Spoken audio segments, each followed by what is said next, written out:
caught in the crossfire.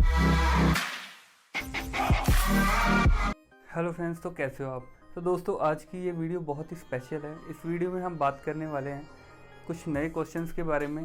तो कुछ नए हॉस्पिटल में मैंने इंटरव्यू दी तो वहाँ पे ऑलमोस्ट काफ़ी सेम क्वेश्चन थे, लेकिन इसमें मैंने काफ़ी नए नए क्वेश्चन लिए।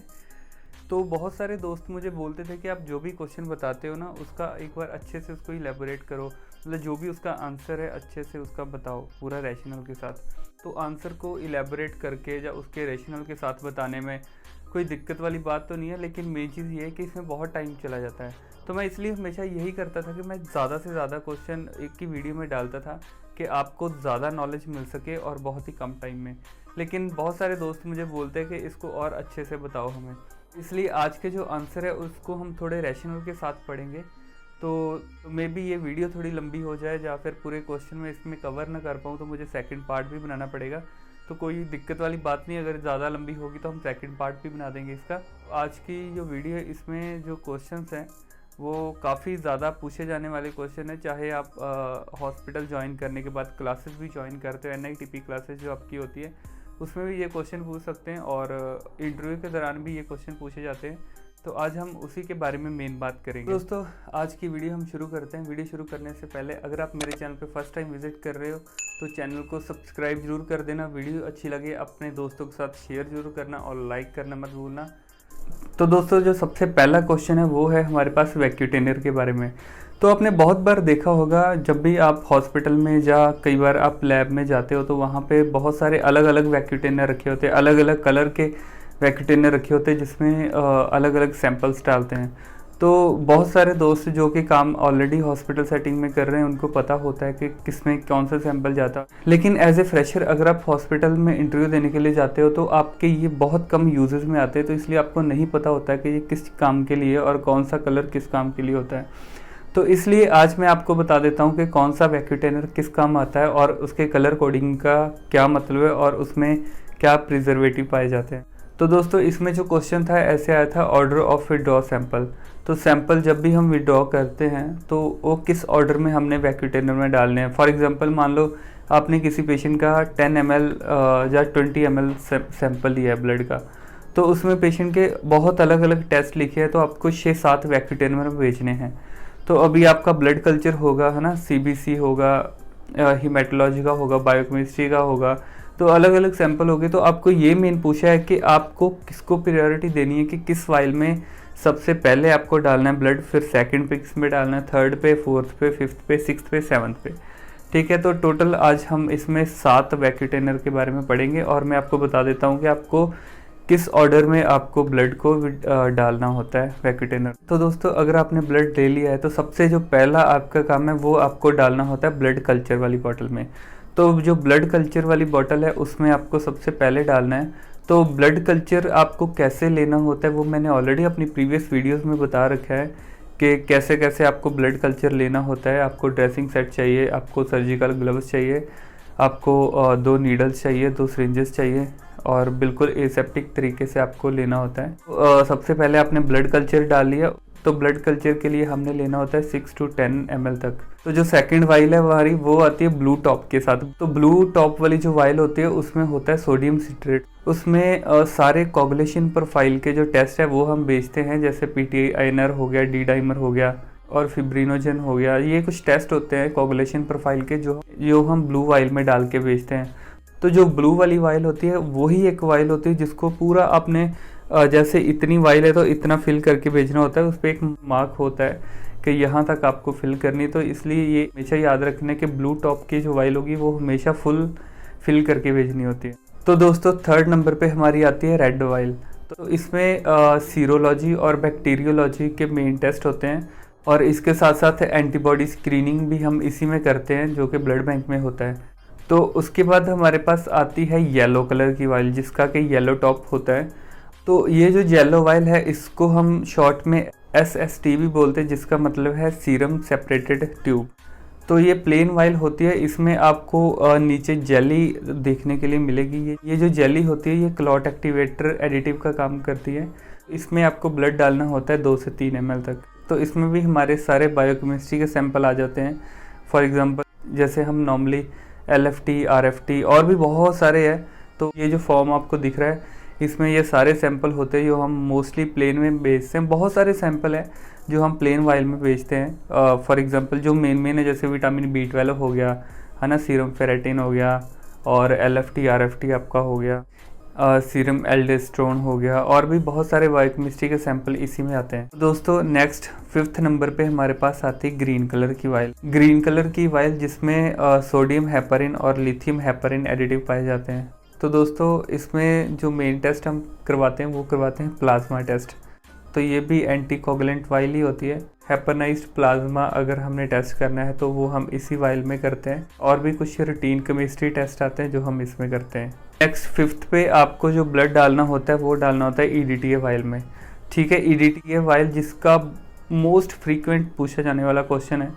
क्वेश्चन कैसे आता है कि जो CBC का सैंपल है वो कौन सी वाइल में जाता है। तो ये जो है बहुत बार क्वेश्चन रिपीट होता है, तो ये आपको याद रखना है, EDTA वाइल में हमेशा जाता है। EDTA वाइल है ये लेवेंडर कलर की होती है। लेवेंडर कलर का इसका टॉप होता है। इसमें जब हम ब्लड डाल देते हैं वो जो ब्लड है वो क्लॉट नहीं होगा, क्योंकि इसमें एंटीकोगुलेंट प्रॉपर्टीज़ होती हैं। तो इसमें हम बेचते हैं CBC, और सारे हीमेटोलॉजी के जितने भी सैंपल हैं वो सारे इसी में ही जाते हैं। बहुत बार EDTA की फुल फॉर्म भी आती है, वो भी आपको याद रखनी है। EDTA जिसको हम बोलते हैं इथाइलिन डायमीन टेट्रासाइक्लिक एसिड। तो ये जो फुल फॉर्म है ये बहुत बार क्वेश्चंस में आती है।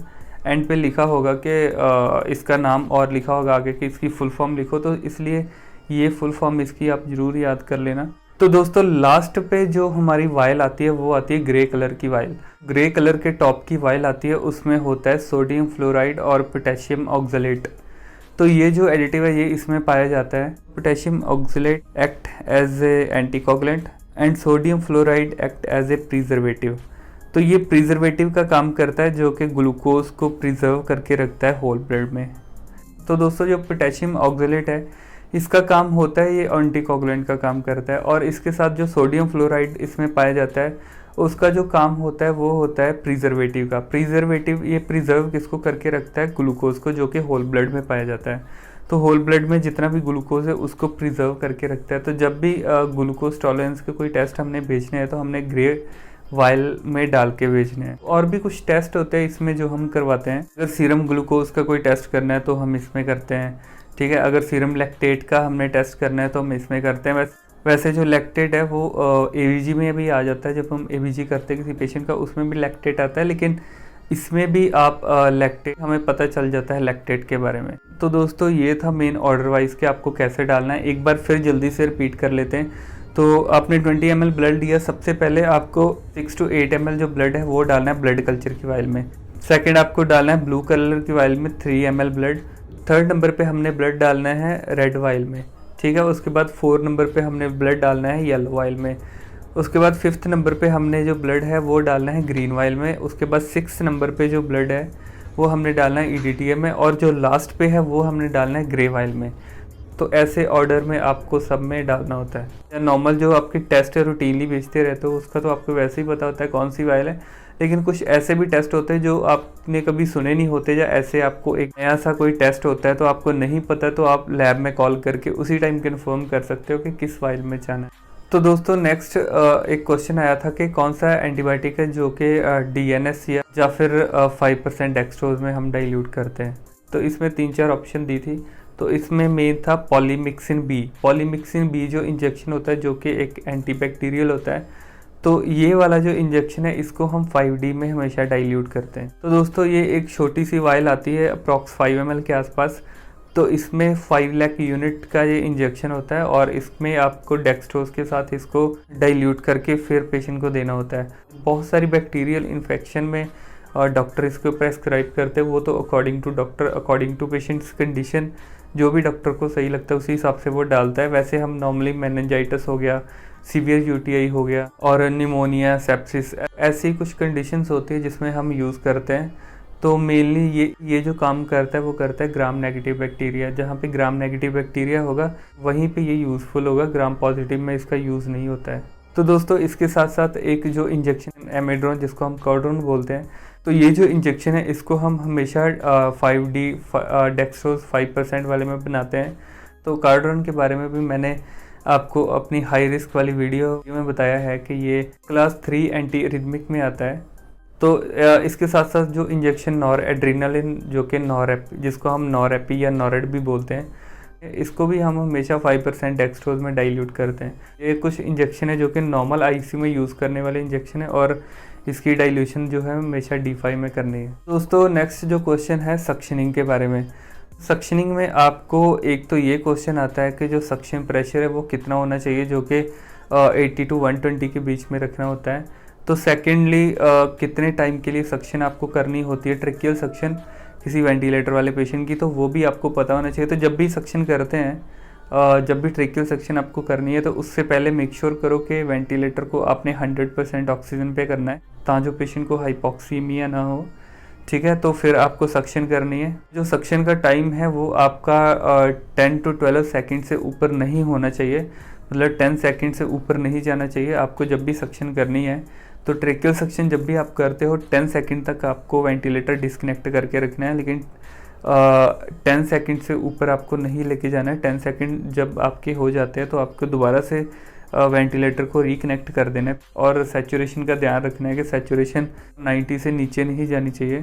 तो इसलिए आपको जो वेंटिलेटर है वो 100% तक करके रखना होता है। तो दोस्तों नेक्स्ट जो क्वेश्चन आया था तो उसमें कुछ कंडीशंस ऐसी दी हुई थी, जैसे MRSA हो गया या डेंगू फीवर हो गया या TB हो गया या स्वाइन फ्लू हो गया। तो क्वेश्चन आपका ये था कि कॉन्टैक्ट प्रिकॉशन आप किस में यूज़ करते हो, मतलब इनमें से किस कंडीशन में आप जो है कॉन्टैक्ट प्रिकॉशन यूज़ करोगे। दोस्तों इसमें जो MRSA है, जिसको हम बोलते हैं मैथिसिलिन रेजिस्टेंट स्टेफाइलोकोकस ऑरियस, तो ये जो कंडीशन है इसमें पेशेंट से हमने कॉन्टैक्ट प्रिकॉशन रखना होता है, क्योंकि पेशेंट को टच करने से या जो भी चीज़ पेशेंट के कांटेक्ट में आई हो वहाँ से बैक्टीरिया ईज़िली एक जगह से दूसरी जगह पे जा सकता है और दूसरे पेशेंट को भी इन्फेक्ट कर सकता है।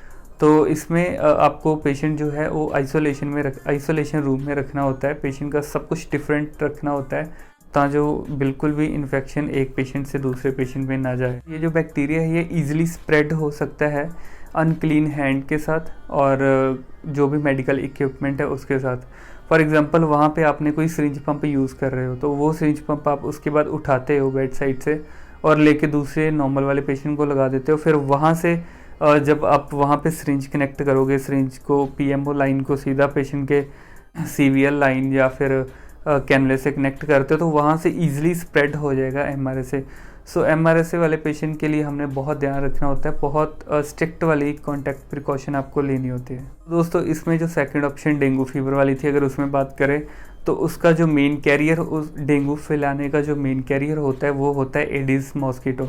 तो जो एडिस मॉस्किटो है वो अगर कोई डेंगू इन्फेक्टेड वाला पर्सन है उसको अगर मॉस्किटो कट करेगा, फिर वही मॉस्किटो किसी नॉर्मल वाले पेशेंट के ऊपर जाके बैठेगा और उसको भी कट करेगा, तो फिर वो जो नॉर्मल वाला पेशेंट है उसको भी डेंगू हो जाएगा।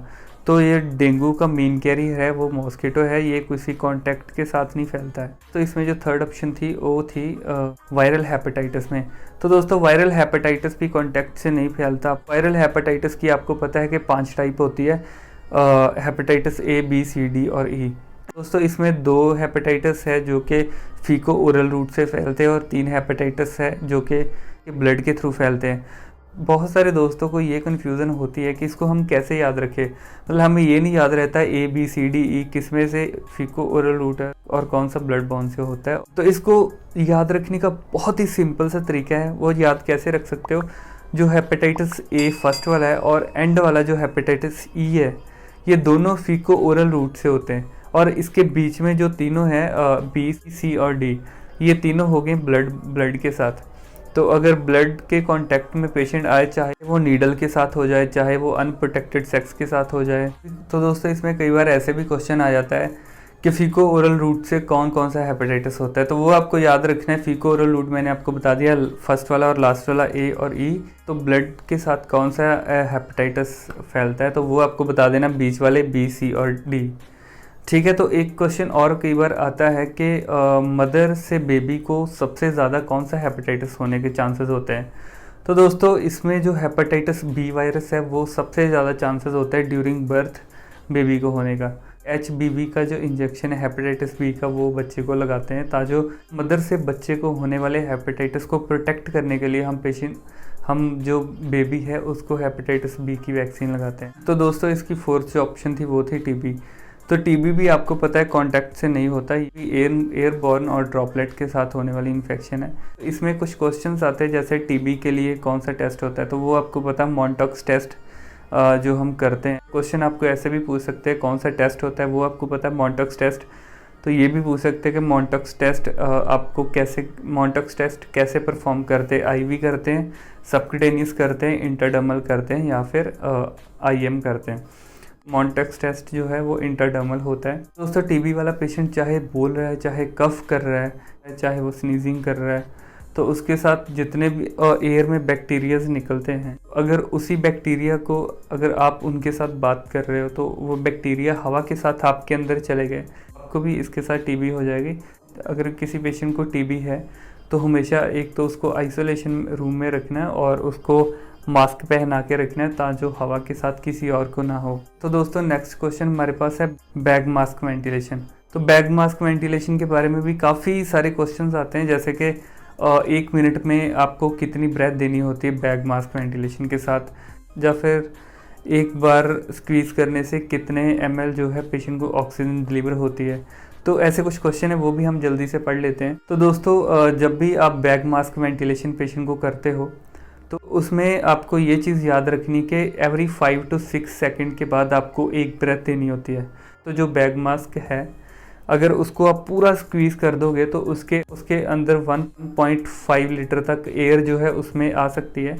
तो जब भी आप बैग मास्क वेंटिलेशन करते हो तो उसको पूरा स्क्वीज़ नहीं करने की ज़रूरत होती है, उसको ओनली 1/3 करना होता है, क्योंकि AHA की गाइडलाइन के अकॉर्डिंग, अमेरिकन हार्ट एसोसिएशन की गाइडलाइन के अकॉर्डिंग आपको 1/3 ही प्रेस करना है, क्योंकि अगर आप 1/3 तक करते हो तो आप 500 to 600 ml तक पुश करते हो पेशेंट को। तो एक बार में इतना ही आपको देना होता है, 500 to 600, इससे ज़्यादा नहीं देना होता है। अगर इसकी पूरी कैपेसिटी की बात करी जाए तो 1.5 to 1.6 लीटर तक इसकी फुल कैपेसिटी होती है 1 टाइम स्क्वीज़ करके। तो दोस्तों अगर अडल्ट में आपको पूछे तो 5 to 6 सेकंड के बाद आपको एक ब्रीथ देनी है, और अगर बच्चों में पूछे तो 3 to 5 सेकंड के बाद आपको एक ब्रीथ देनी है। अगर टोटल ब्रेथ की बात करें तो आपको 10 to 12 breath per minute patient को देनी होती है बैग मास्क वेंटिलेशन के साथ। तो दोस्तों वीडियो काफ़ी लंबी हो रही है, मेरे पास और भी काफ़ी सारे अभी क्वेश्चंस हैं। तो ये वाला जो क्वेश्चन पेपर है इसके अभी हमने 10 क्वेश्चन ही पढ़े हैं, अभी और 15 क्वेश्चन है, तो वो हम नेक्स्ट पार्ट में पढ़ेंगे क्योंकि वीडियो बहुत ज़्यादा लंबी हो रही है, तो इसलिए हम नेक्स्ट वीडियो में पढ़ेंगे। तो दोस्तों आज की वीडियो अगर आपको अच्छी लगी है तो वीडियो को लाइक ज़रूर कर देना और अपने दोस्तों के साथ शेयर ज़रूर करना जो भी इंटरव्यू देने के लिए जा रहे हैं, क्योंकि मोस्ट फ्रीक्वेंट क्वेश्चन ये पूछे जाते हैं और आपको हमेशा हर चीज़ वो पढ़ के जानी है जो कि आपको आने वाले क्वेश्चन में पूछी जानी है।